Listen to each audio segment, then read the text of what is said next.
Welcome. I really appreciate you spending some time with me. This is a live event, but I am going to start this off with a brief video just to supply some background.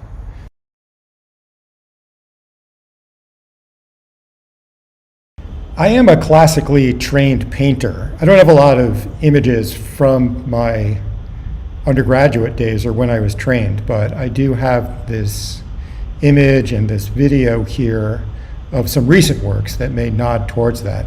And I'm going to go back and forth chronologically during this brief video because my examples are, of course, most recent, but they do hark back to an earlier time when I received my instruction and education in the arts.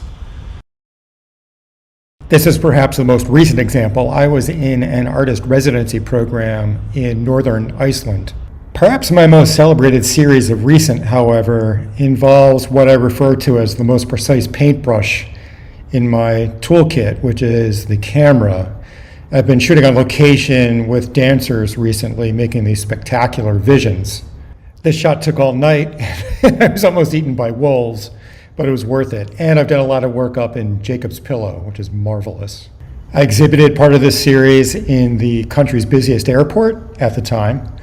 And I've gone from picture to motion picture with my film premiering at the Philadelphia Fringe Festival. In recent years, I have been commissioned to make large-scale steel sculpture that's gone in the ground. And I've made digital sculptures, originally as a maquette, but as we entered the pandemic, I was happy that I was honored with a solo exhibition that had been planned in the virtual space. This was a wonderful show. I gave a TEDx talk titled From Paralysis to Muralist, and I still play Frisbee professionally, so that wraps up that intro. So let's go back to the beginning of sorts. This is one of the earlier works in my career. I was a teenager when I made this. For scale, there's an outlet there, which I've always felt lucky that was included in this photograph from years ago. And you may be able to see the folds in it. This is a portrait of David Livingstone, and I made it with reproductions of maps of the territories that he explored. So it's kind of cyclical. You can stand back and see his likeness, and you can walk up close and sort of read the map. Also, you might see the folds in it. My entire undergraduate degree show folded up and fit in the glove compartment of my VW microbus. So I've been working with maps for a long time, initially the Explorer series, but then also a series of skulls like Homo habilis, where I used maps of sites where they were found to create the skull. Incidentally, in the bottom right corner, that's Jeff Hendricks. He sat for me while I did his portrait in this style. I mean, I took photographs, but then I worked on it afterward, and here we are. We were friends for a great long time, and it gives me so much pleasure to say that today, I wasn't going to date this video, but today we are in a show together in Manhattan, along with a bunch of other artists, and I'm just so happy about that. But since I am dating this, I guess, I also want to say I'm completely heartened by the fact that friend Emma Amos, you see here, is currently at the Philadelphia Museum of Art, which is just a walk away from my studio. And right across the street from my studio, another influence from this era, Joan Semmel, has a big show. So that's pretty amazing. But moving on. As I said, I've been collaging maps for quite some time now. So here is another skull, the black skull with the sagittal crest. There's my own sagittal crest, I guess. And then I did a series of kings and queens using territories where they ruled to make their likenesses. And that gets us to the solo show that I'm about to walk you through. This Jersey City solo show also features gods and goddesses. This is Venus, this is Mars, and this is Diana. The king and queen are decades old. Diana and the rest of the gods and goddesses are only a couple months old. Craving color, I started working with maps in a different fashion. I was still working with the X-Acto blade, and I'm going to get into the 7-inch tall work in a moment. But I'd like to focus on the 40-inch tall works. This was my preferred format. These are indeed cut precisely. This is what it looks like when it's flat and mounted. And here's a process shot where you can see I'm working with the X-Acto knife. taking a very long time to cut each one of these. So I've been doing this for a while. This is an early on shot, and this is, I mean, you can't really tell, but this is more recent. The playing card size, as I refer to them, they have been widely received by many different galleries and museums in different cities. People enjoy them, young, very young here, and old, all ages. People of different stripes really seem to enjoy this series. The larger works have been collected by collaborative workspaces, corporate spaces, hotel lobbies, public environments, as well as private collections. And one last image of a work that's sold at the opening, and that gets us to the solo exhibition put on by Drawing Rooms at Dvora. One last thing though, I do want to mention something associated with the show are my NFTs. I'll talk more about the unlockable content later, live, but for right now, I want to refer back to when I said I would talk about this image later, which is now. There is one cut image mounted on matboard and hanging in the gallery, but associated with that are these NFTs that are also for sale as well. Hi, I'm Scot J. Wittman. We're going to take a brief gallery tour of my solo show. But before I do, I want to make sure I thank James Pastorino and Ann Trauben of Drawing Rooms in Jersey City, and also Tal and Ayal Schuster of Dvora in Jersey City. I think both of them, in a separate but complementary way, really have winning strategies of how to exhibit art in spaces where Jersey City can walk right in and take advantage of the moment. And let's do that right now with any further ado. I want to start with the large king and queen, because these are really my two alpha works. This, in my mind, is what started it all. King and Queen of Hungary, and I use maps of territories they ruled, the provinces, to make their likenesses.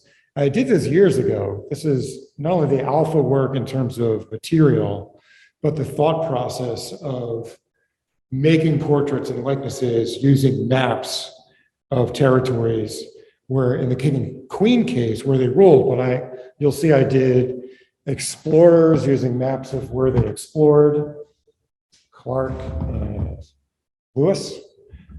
But I'm already jumping ahead here.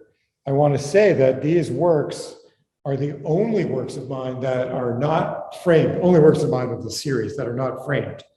So they're mounted on 100% archival paper, acid-free, and they roll up and can be transported to different museums and galleries pretty easily. So I like that about these works.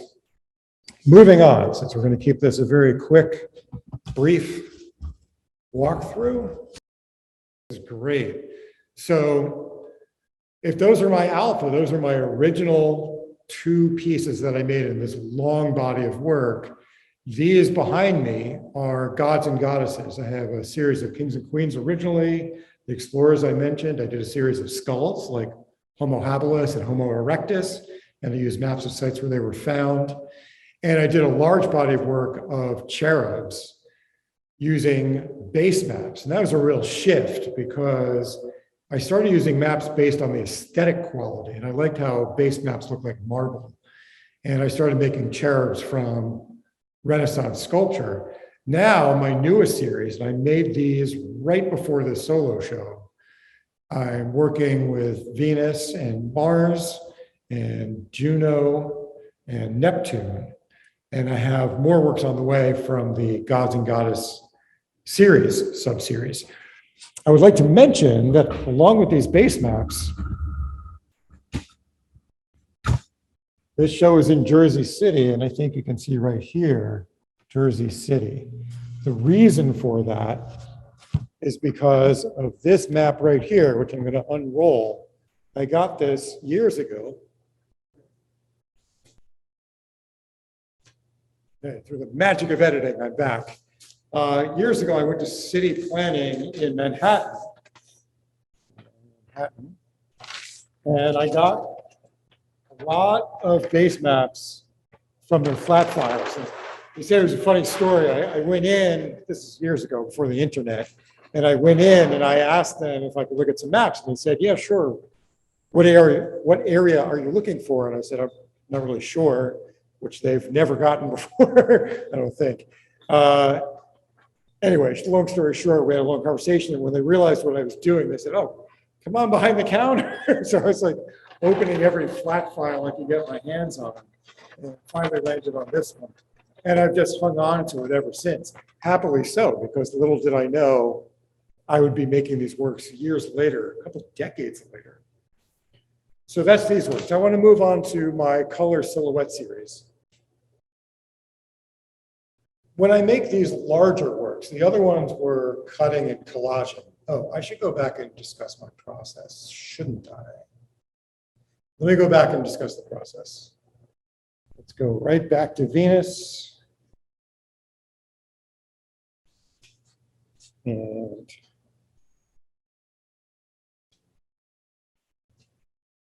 there we go. Okay, so a lot of people ask me about my process, which I understand. And I always say it's an additive process. I'm adding on. I'm classically trained as a painter, and I think of these quite often as painting, sort of the intersection between painting and printmaking. I'm a double degree printmaker too. And clearly the maps are prints. But this is a one-of-a-kind work. I'm not printing it out. I'm working layers and layers of maps on it. So when I got here today for the gallery tour, I just grabbed a few scraps off the floor of my studio beneath where I was working on this. And there is no table. I work right on the wall, just like this. And I think that this might be the actual eye. Could be, I'm not quite sure.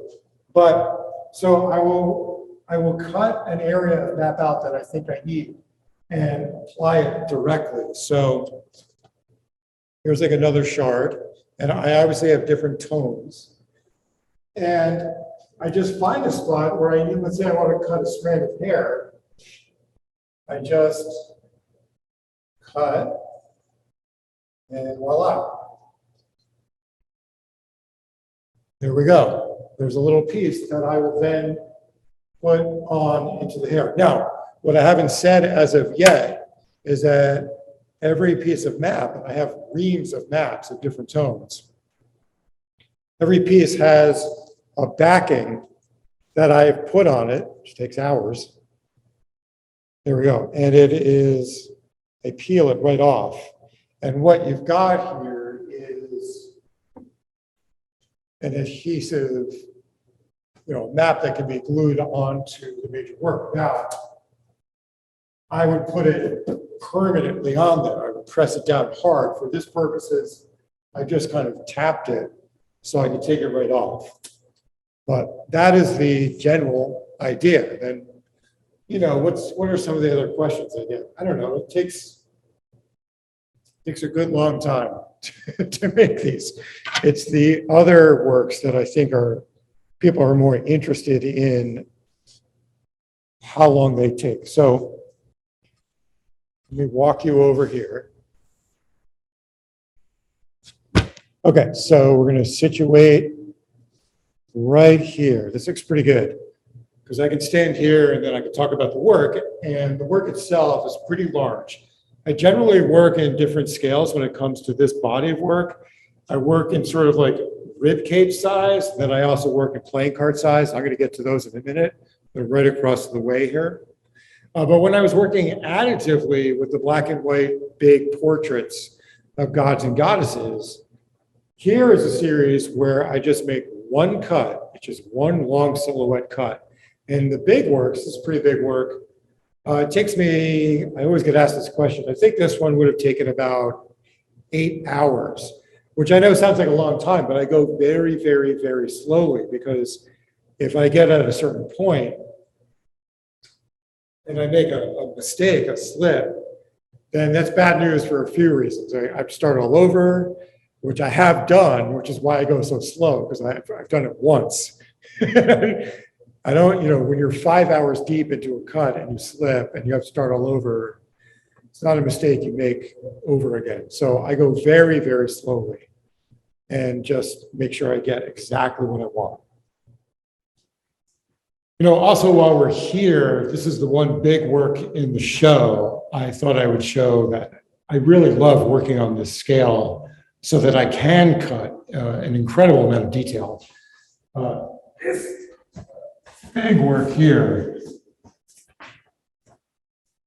for example, I have a lot of works on this scale, and I really like taking my time and getting in the detail of the urn and the flowers, et cetera. In fact, what I'll do in editing is I'll pull up Yoga Duo, where they're balancing with their feet a French horn. That French horn alone, my memory is it took about 4.5 hours to cut. Because again, I don't want to make a mistake cut. It's very detailed, very tight. So I just wanted to mention that. Yes, during last Saturday, we had this question came in where we were talking, and Robert Wood Johnson Jr. did go to one of my solo shows in New York when I was installing the show. He was asking me these great questions. And well, anyway, long story short, he's a big fan of my work. And then a few solo shows later, I was working on, it could have even been this, no, it was a different piece. And I slipped, and I won't go into the details too much. I didn't miscut the work, but I miscut something else. Anyway, it was an interesting story about going to Robert Wood Johnson Hospital, and I was talking how I knew this person's boss, and it was just kind of funny. Anyway, moving on.